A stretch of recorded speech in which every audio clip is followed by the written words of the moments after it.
In this video, we're going to be looking at the link between 90s UK rock and the pop superstar Beyonce. Now for me, this is a story of longevity, skill, and also networking within the music industry. So for this, we need to go to the year 1990. The band EMF have just released their single Unbelievable. The things you say, you're unbelievable.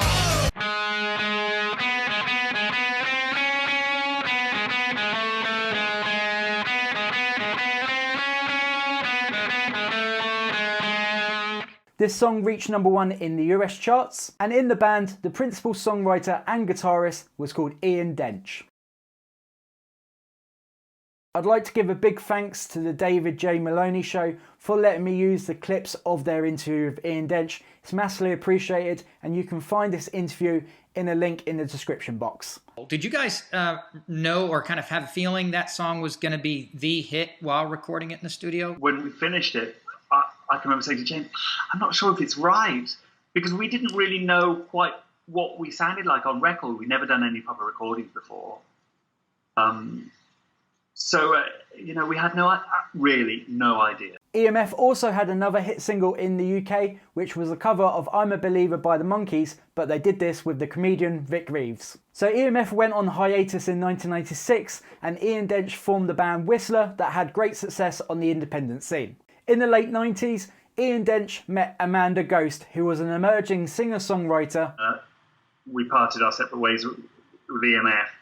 I met Amanda and we started writing some songs together for her album. Amanda and Ian wrote songs for her debut album Ghost Stories, released in 2000. So here is the point where we start to link towards Beyonce. If we fast forward a few years, Amanda Ghost then wrote with James Blunt on the mega hit You're Beautiful. And then she met James Blunt, wrote You're Beautiful, and she said shortly after that she got a phone call from someone. Amanda Ghost and Ian Dench got a phone call from the record label in New York, inviting them to come meet Beyonce and Jay-Z. She said to me, I just got a phone call from this guy, and he says he wants me to write a song for Beyonce, and I can't believe this. So, will you come with me? Let's go and check this guy out. And off we went to this address in New York. In this interview with David Maloney, he goes into detail on this encounter in New York and how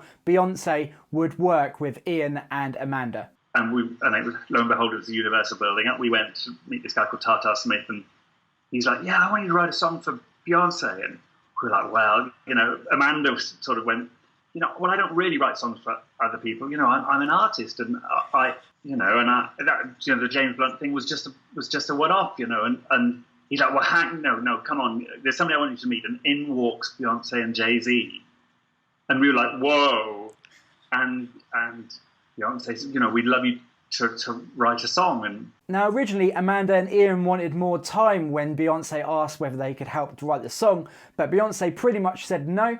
So what they did is they went back to their hotel room and wrote the song on the same night by 8 p.m. But Amanda said, well, I don't really write songs for other people. Maybe I could get to know you and write a song. And Beyonce was like, I'm sorry, I ain't got the time for that. But we've got this great backing track.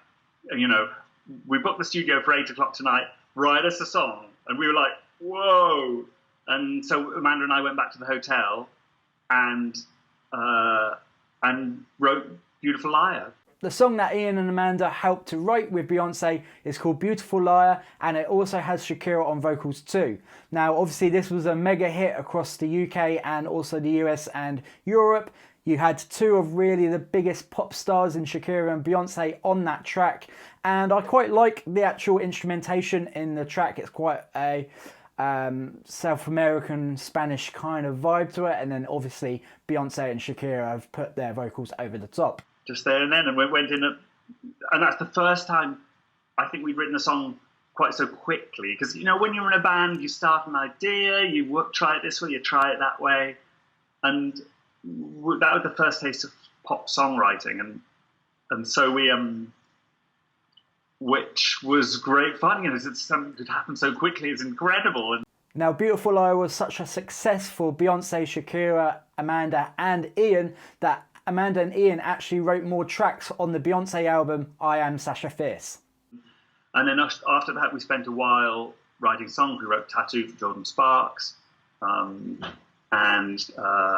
Gypsy for Shakira, and wrote a bunch of songs on I Am Sasha Fierce. Now, to summarise this, I think this is really a great story of going from being in a band in the 1990s, having a really big hit, that band kind of going on hiatus a little bit, still staying within the music industry, networking and meeting people, songwriting, which we know takes quite a bit of skill. And then, you know, it's quite interesting to see that chain of events. So he had that #1 hit.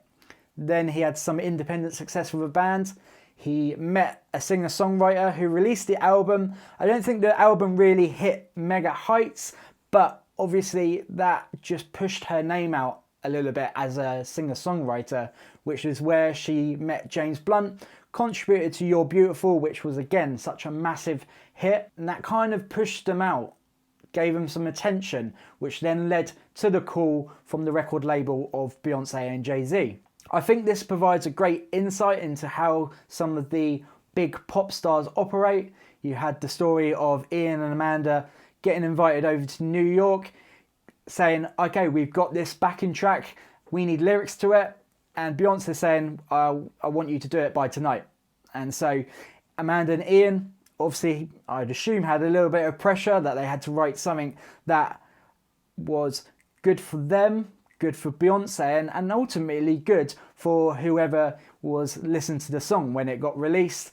And it was interesting. It was an interesting exercise writing pop songs for people of that stature, because you're trying to find that thing that means something to people, but that's also sort of personal to the singer, and that was just as relevant for Beyonce and as it was for you know, James and I in EMF. Even though they're your words, it's still got to match their persona, or at least perceived absolutely. persona.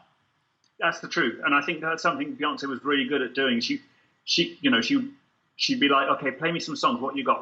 And if she liked something, she was very good at making it her own. And